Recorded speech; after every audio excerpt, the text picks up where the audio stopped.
Welcome. Thank you for joining us today. I think we still have a person or two trying to connect to audio, so we will start in another 30 seconds or so while we're waiting.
All right, it looks like everyone has connected to their audio. Thank you so very much for joining us today as we will talk about the School Action Fund Reassign Action and LASO 3. While we are here today, it would be wonderful if in your picture you would rename yourself with your school district and your role. And if you are not with a school district, please go ahead and include your organization. So welcome again. My name is Laura Hyatt, and I am the manager of the School Action Fund team here at TEA. We're excited to have you with us, and one of our team members is here with me, and I'll have Melissa introduce herself to you. Hey, thank you. I'm Melissa Miner, and I'm a School Action Fund District Support Specialist.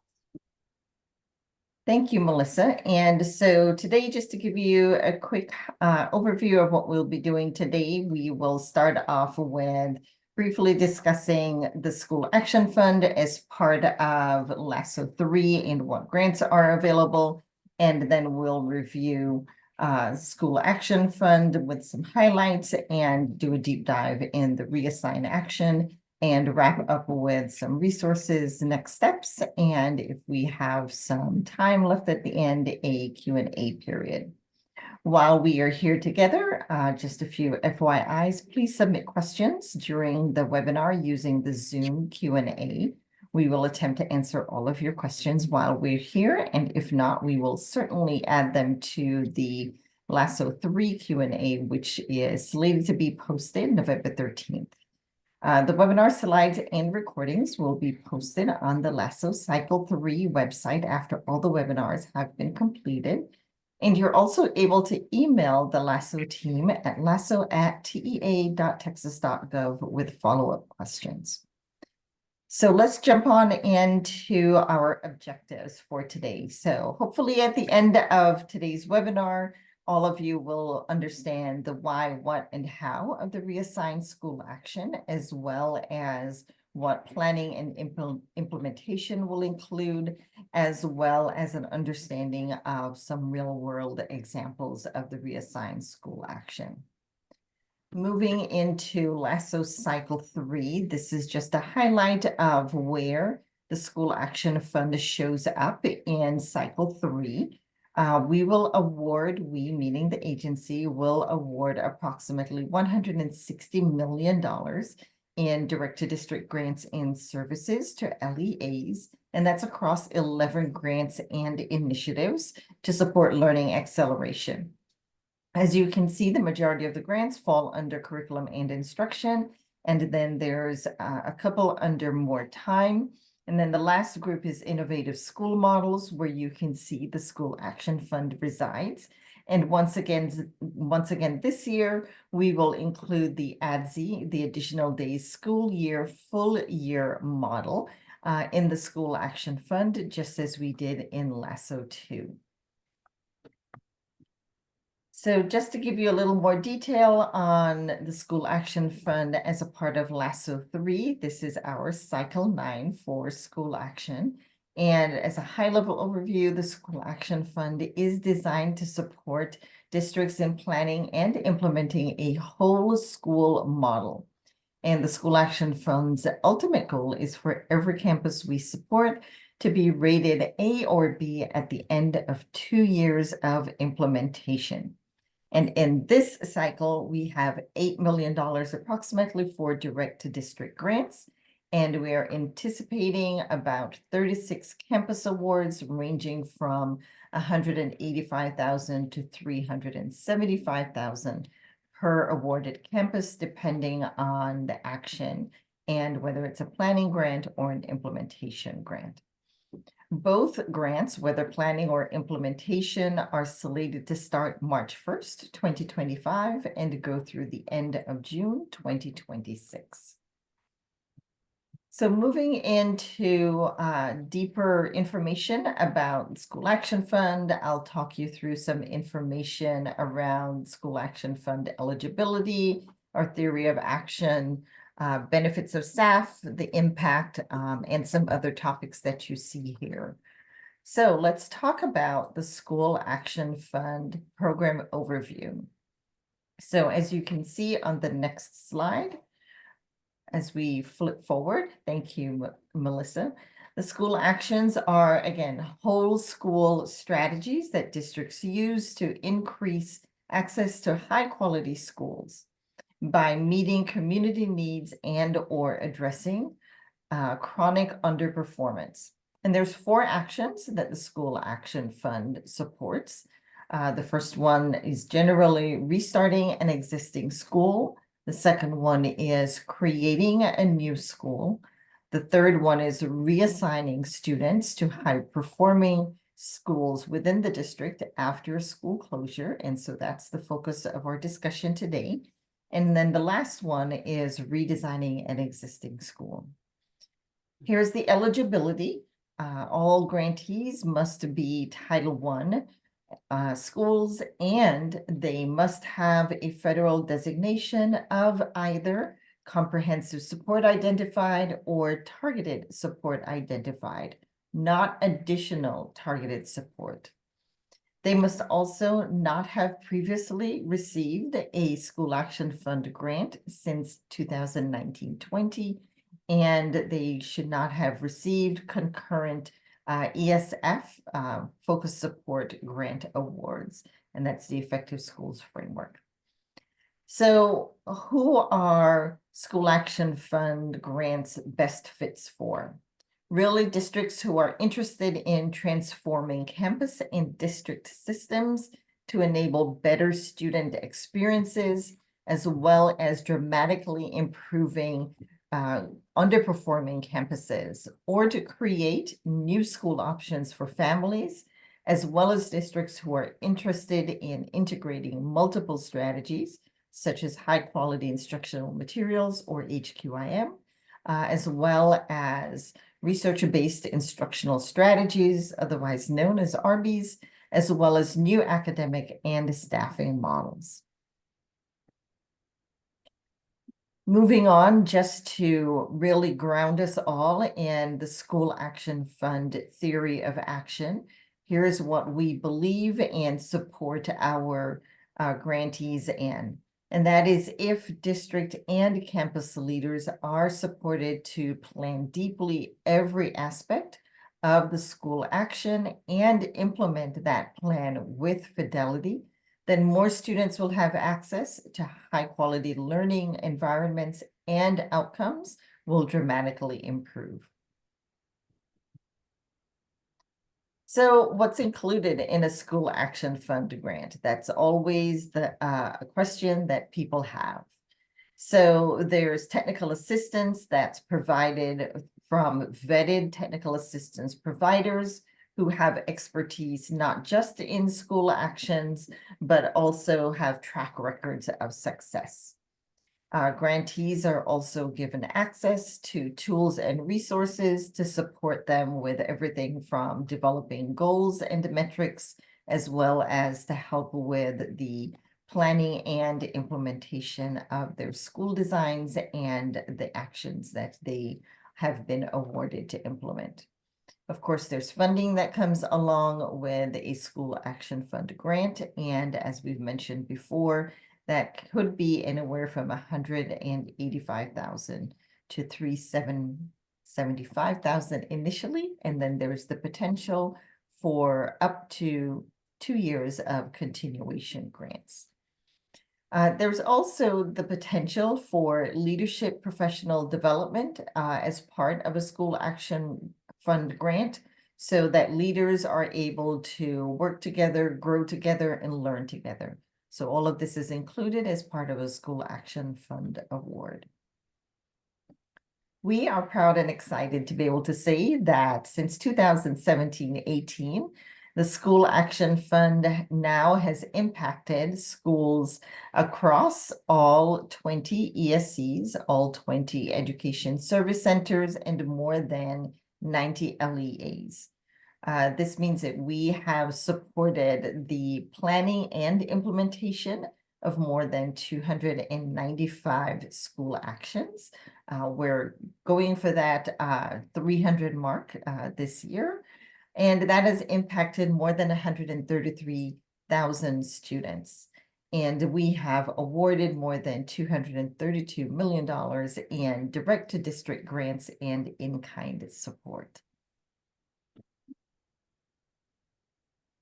So this is a slide that shows you all of the school actions and governance types and school models that are available in LASO 3 through cycle 9 through the School Action Fund. So the nice thing about this slide is that you can read it from left to right.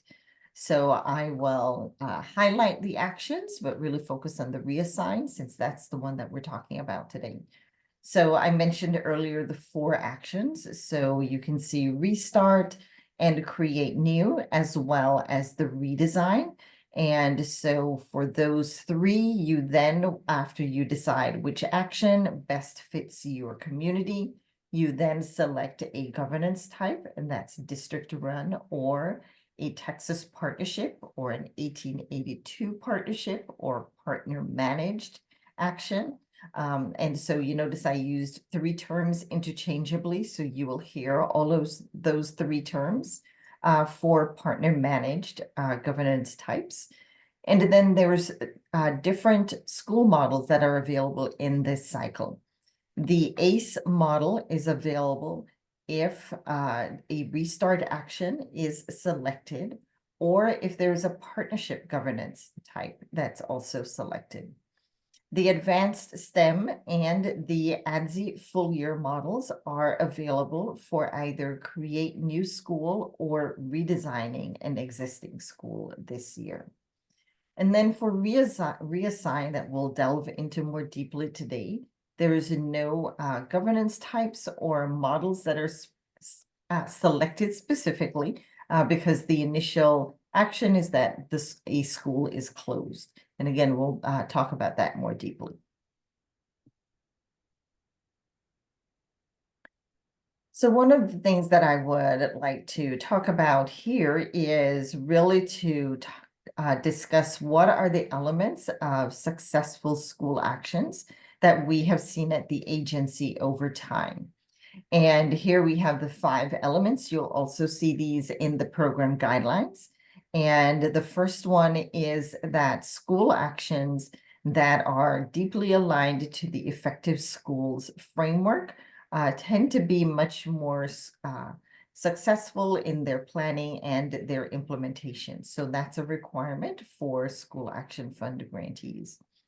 Another requirement is the adoption and implementation of high-quality instructional materials, otherwise known as HQIM, along with the implementation of research-based instructional strategies, which are curriculum agnostic and are based on how students learn in reading and mathematics.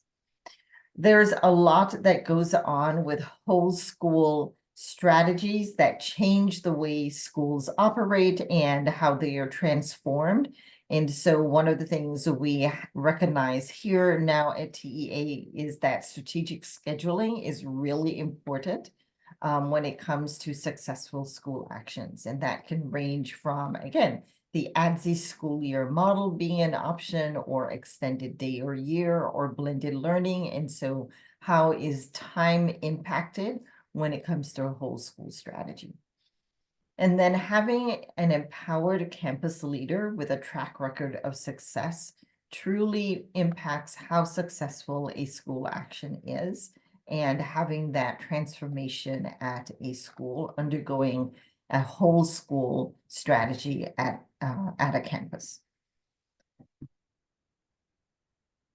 So how do you select a school action? So one of the things that we have is a school action self-assessment tool. And this is really a tool that we hope will help spark conversation with your fellow district leaders, and provide a starting place to understand which actions are the most likely to align with your school and community needs. So Melissa, if you will drop the link in the chat for everyone, or Stephen or Gabby, we have our entire team here, a couple in the background. And what will happen is we will walk everyone through it, but that link will actually ask you to make a copy. And that's exactly what we want you to do. We want you to make a copy of the tool, and we'll walk you through a few of the items here, just to give you some experience and background on how the tool actually works. So thank you. You saw Melissa actually show you on the screen where it said make a copy, and then you will have that experience. And so you can do this multiple times. The link will be in the deck when it's posted. We have also dropped it in the chat for you, so please copy the link so that you have it. So if we go to the first tab, we won't talk about it very much, but if we go to the first tab, it's instructions, and it'll tell you how to use the other tabs step by step, although they're pretty explanatory. So if we go to the second tab, which is district readiness, really this is asking you to self-rate your district as far as how ready are you to implement a school action. And so for demonstration purposes, let's everybody pick the highest rating for the 5 C's, as we call them. And except for, let's pick the second to highest rating for coalition. Not that I'm saying that anybody here doesn't have a good coalition in their district, but just for practice, so that we see how this works. And then you'll also notice that the rest of the items align with those essential elements that I went through for successful school actions. You'll see the alignment to the Effective Schools framework. You'll see the high quality instructional materials, as well as other items. So go ahead and just select the highest one for each. And you notice there's also a section for comments, so that as you're working through this along with your group of leaders, you can be making notes for yourself. So Melissa will go ahead and just type in a note on any one of those, and then scroll back up to the top, and you will see, there you go, we've got a green rating. So if you get a green, then it prompts you to go to the next tab, and now it gives you an idea as to, okay, maybe you should be considering or thinking about a school action. And again, this is really a tool for you to use in conjunction with your qualitative and quantitative data. So it's just something else to have in your toolkit. It's not an exact science. It's just another tool that we wanted to have available for you. If we go to the next tab, there's many more metrics that you can see here that you can add in around talent and capacity, district and campus performance. Even there's questions around facilities as to whether or not you may have a bond, or if you have facilities that are aging. There's questions around enrollment. So really, it takes you through questions for you to ask yourself and your other leaders, so that by the time you go through this tool, hopefully you'll have an idea as to whether or not a school action may be right for your district. And then once you go through that, on the last tab, it will again give you potential answers as to whether or not you may pick one over another, or it may give you an idea as to whether or not none of them may apply for you. But again, this is just another tool for your toolbox. You may or may not use any of the suggestions that come forward for you. And so right here is where I'll pause just to see if there's any questions in the Q&A or anything else in the chat. Nothing that I see right now. So at this point, I will hand it over to Melissa as she does a deeper dive into the reassign action. Awesome. Thank you so much. So you might be thinking, why would a campus choose the reassign action? And so there are a few reasons why a campus may have chronic underperformance. There may be under enrollment. You may have aging facilities. And you want to consider, is there a high performing campus at A or B rated that students can attend instead? If that's the case, then the reassign action may be right for you. There are key elements for a successful SAF reassign. First is community engagement. It's critical that families and stakeholders are involved throughout the reassign process as much as possible. Transparent communication is vital. The district must be sure to engage with the family and community during all stages of the reassign action to gather feedback and input. The student experience should change after the reassign action. During planning, students are given opportunities to engage with the staff at the receiving school, explore receiving campuses, and begin building a new climate and culture. It's essential that students become part of their new community. Students, families, and staff will need an extra layer of support as they transition into their new learning and social environment. This will include academic monitoring, positive social support, and adjusting to that new school environment. Targeted professional development is provided to meet the needs of teachers and close those gaps. The physical campus is closed until facility decisions are made, and the CDCN is closed. If you're a district leader and you think that the reassign action might be the best fit for your district, there are some things that you need to consider. District and campus collaboration is something to consider. You'll need to have coordination among the staff of the closing school, the receiving schools, and district leadership. There'll need to be a strong transition plan that addresses logistical issues like transportation, staffing, and scheduling. You'll need to have a strong monitoring plan and follow-up, like ongoing academic and behavioral monitoring of the reassigned students needs to be conducted to ensure that they're thriving in their new school. The district is to maintain accountability for the outcomes of those reassigned students. So we're not just reassigning them and hoping that they do well. You want to make sure that you're constantly monitoring them to make sure that they're fitting into their new school. There are benefits of the reassign action that we have listed here. So there'll be an improved educational opportunities, such as access to higher performing schools. Students are reassigned from low performing schools to higher performing A or B rated schools, which typically offer stronger academic programs, better resources, and a higher quality learning environment. Increased academic achievement then as a result.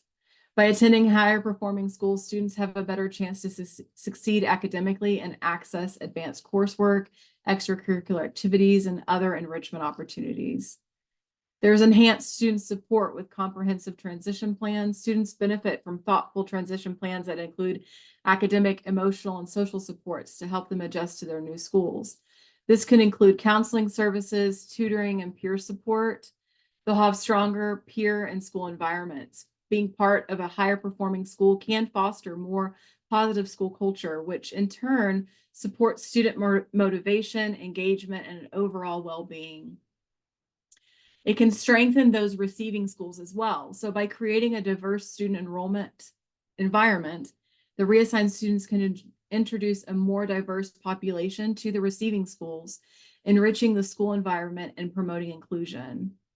There's increased enrollment and funding. The receiving schools may benefit from increased enrollment, which can lead to additional funding and resources to support all students more effectively. There's more efficient use of district resources due to cost saving. The reassigned students can help the districts close those underperforming or under-enrolled schools, reducing the financial burden associated with maintaining low capacity or outdated facilities. And there's better resource allocation because the funds that you would use to maintain those schools that you've closed can be redirected towards supporting the higher performing schools or other district-wide initiatives. This slide here shows how you might plan and implement this action. This is a very high level picture of how to implement and plan a reassign action. So you'd start by selecting the receiving campus or campuses. Some districts do choose to reassign students to more than one campus. You would develop a transition and student monitoring plan, and then you would provide support to the students, family, and staff throughout the process. You have transparent communication from the beginning to the end of the entire reassign process. The grant is implemented in multiple stages, potentially over the course of 3 years. This slide shows some of the activities that are expected during each stage of the grant and some of the activities that will be implemented during each phase. I'm going to give you a moment to read through these stages. From pre-planning, where some of you may be now learning about SAF and determining your model, to where you may be in the future, thinking about sustainability, taking the action beyond the grant. Sustainability includes thinking about how to continue the work past these grant funds and structures provided, such as using teacher and incentive allotment if you were doing another action to continue providing stipends for teachers.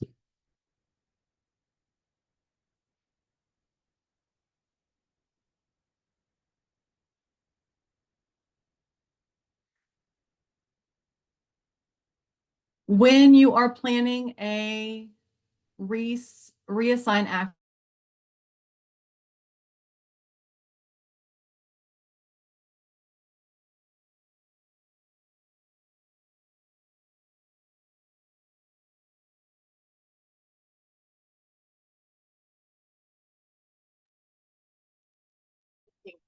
Melissa froze, so I'll go ahead and take over from here just until she comes back.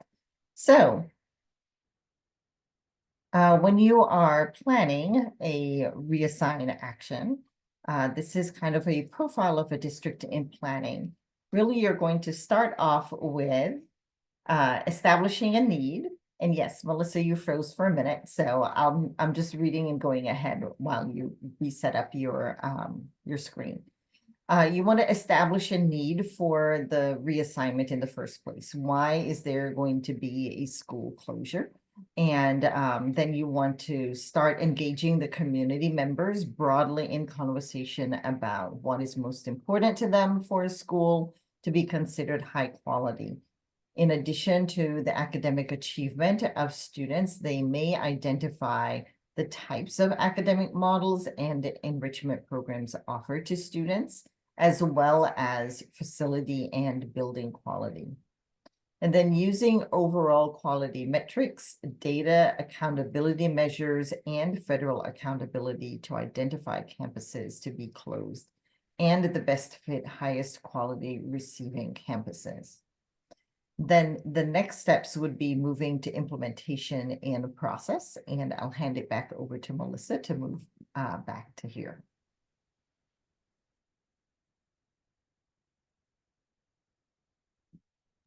And Melissa, we cannot hear you. well, that's not good. We can hear you now. Oh, good. Okay. So during implementation, there's a focus on the receiving campus's leadership team. And they should be focused on systems and structures that are supportive to the new students. So monitoring that student data to proactively close those gaps academically and socially before they arise. And I'll give you a minute to read over this slide for more information about some of the details during implementation.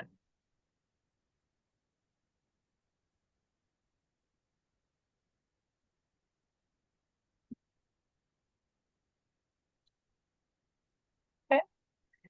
When we mentioned a little bit about part of reassign could be campus closure, and there are special rules when considering repurposing and closure we're going to briefly highlight. There are basics that we need to cover basically when discussing campus closure in regards to TAC 97.1066, which we'll have linked there, the law. This is just a summary of the rule, which is going to be linked, like I said, at the top of the slide. You're going to want to read that rule in its entirety. It's very meaty, but I've summarized it here for you. During a campus closure, a campus may be closed by two things: the commissioner, if it's assigned an unacceptable performance rating for 5 consecutive school years, or by the school district, if the campus is rated acceptable, the district will not use the facility for educational purposes for at least 1 school year. District will transition all students to higher performing campuses, but cannot be more than 50% of the new campus's enrollment, or for closure and repurposing. So again, when a school closes, depending on the rating, the district has specific guidelines when considering school closure. So a district may close a campus for any reason, such as under or low enrollment or natural disasters. They just have to notify TEA that they want to close the CDCN if they're under acceptable rating. They can also just notify TEA to close the CDCN if they're not going to use the facility for a year, and they're going to reassign the students to high-performing campuses, but cannot be more than 50% of any individual new campus's enrollment. Or it's being closed by the commissioner because they've had 4 or more unacceptable ratings. There's a whole lot of information about this online. We've also had webinars. If you have questions about closure specifically, you can reach out. We can help you with that if you have more questions. Recording is progress. So when should consider if they're going to close a school or consolidate schools. Here's a demonstration of the differences between closure and consolidation. So during closure, a campus is closed. Students are assigned to high-performing schools, or enrollment is opened to all high-quality schools. So that's here, Campus A. It affords more choice. Students from Campus A move to Campus B and Campus C. During consolidation, the campus is closed and 2 school communities or more sometimes are merged, utilizing the best or the better facilities and leadership of the higher performing schools. So it allows for blended communities and concentrated supports. Campus C is still Campus C in the end. We've had lots of successes with Reassign and School Action Fund, and we wanted to share some of those with you. So, supported by the School Action Fund with the Reassign Action, Fort Worth ISD, a district that has had several SAF grants, they successfully undertook this challenging action. They had declining enrollment, they had lack of fidelity to the Montessori model, and they had availability at other higher performing campuses. And that led the district to decide to close Como Montessori. The district made the difficult decision, then took the steps to carefully plan a transition for reassigning those students to existing A and B campuses. They did this with a great deal of community thought partnership, and they provided families with options. And the SAF grant provided technical assistance to both the closing school and the receiving schools. We're proud to say that more than 90% of the students transitioned to and integrated into higher performing campuses. As you can see here with the graphic, we had Como Montessori and they moved on to other campuses there. Give you a minute to look at that slide.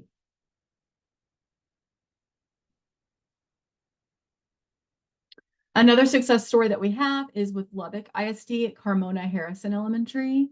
And Lubbock ISD carefully considered the options with each community, and it was decided to build a new campus, Carmona Harrison. The process began with a bond, which passed and allowed the new build, and then the careful transition and blending of three uniquely different campus cultures into one thriving school. So Jackson, Guadalupe, and Wright were three separate communities, and they all came together to create Anita Carmona Harrison Agri-STEM school. So they reassigned the students to the new building, answering the call of the community, and most important, matching the needs of those students. The district has donated 2 of the closed buildings to nonprofits and is working on doing the same with the third.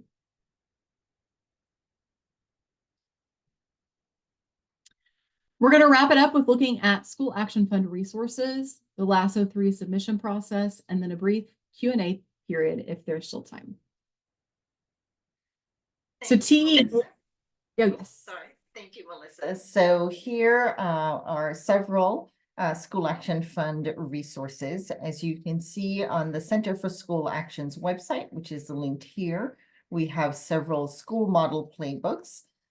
We mentioned earlier that there's 3 school models available in School Action Fund through the other 3 actions, and there are webinars this week for those that I'll talk about in a minute. We have the link here for the tool that we demonstrated earlier, the School Action Self-Assessment. We also have a link here for the Texas Partnerships website, just in case someone needs that information and isn't able to join us for either the Restart that we had yesterday webinar or the Create New webinar on Thursday. We'll have information more about partnerships there as well. And then we also have some resources here for HQIM and RBs, just because that's crucial across all of school actions. Even for the receiving schools and reassign actions, we do really support them to transition their instructional practices, especially for RVs. And so there's some really good information on the Strong Foundations website regarding RVs. So if we move forward, then you will see that the Center for School Actions will also have office hours. And so we have 2 more available dates for office hours, one this Friday, and then there's another one next week, Thursday. And we actually have a representative here with us from the Center for School Actions. You may also schedule a one-on-one call, and Sarah Gudenkoff, who's here with the Center for School Actions and Maya Consulting. She has also been an executive advisor and supported multiple districts in implementing School Action Fund grants. And she's here with us. Sarah, you can give everyone a wave so that they know the face that they would be meeting with. Thank you, Sarah. So you can, again, schedule those. And then just to take a look at the LASO 3 timeline, everyone knows that the application opened on October 14th. It will close on December 13th at 5 p.m. Central Time. You notice I bolded that and highlighted it in blue for you. So that's Central Time, 5 p.m. December 13th. As I mentioned earlier, the FAQs will be published next month. The date is supposed to be November 13th. So that's the date we're going for. Interviews are supposed to be held in January in a pretty short window, about 12 days. So just to let any of you know, if you're invited to a School Action Fund interview during that phase, the window is pretty tight. So once we have a date and time scheduled for you, it's going to be pretty difficult or challenging to try to move that time. The agency is hoping to announce awards for all of the LASO 3 grants on, I'll say on or around February 20th, but that's the date that we're going for.